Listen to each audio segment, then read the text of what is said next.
Consumer specialist Rick Romero says you may be a victim of synthetic ID theft. Rick? Well, David, synthetic ID theft can ruin your finances. People steal your social security number and then use it under a different name. Now, it's almost impossible to prevent, but there are important red flags to watch for so you can lessen the damage.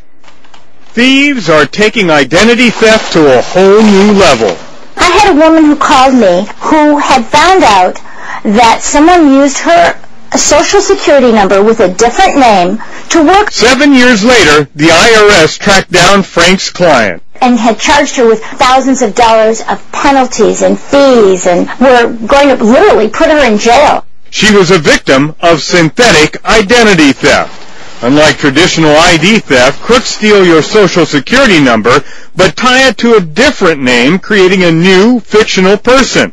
Well, that makes it harder to detect. So it is actually more insidious and more frightening for a victim. The thieves open bank accounts and credit cards, even get jobs, yet it can take years to uncover. Why?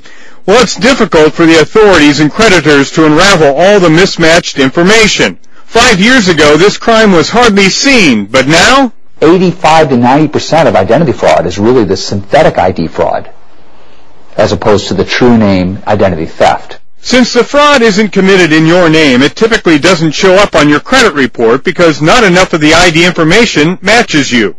But your stolen social security number could end up in all kinds of different databases, including those for background checks. What synthetic identity thieves do is they pollute the files, which could impact you when you go for a loan or apply for a job.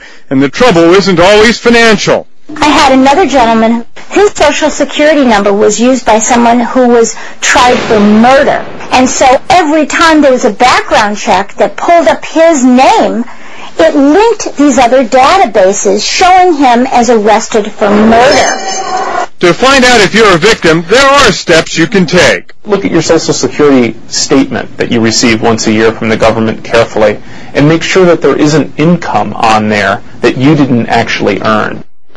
Now, while synthetic ID fraud doesn't typically show up on your credit report, experts say it's still critical to check your report yearly to verify all activity. Ellen and David, back to you. Thank you, Rick.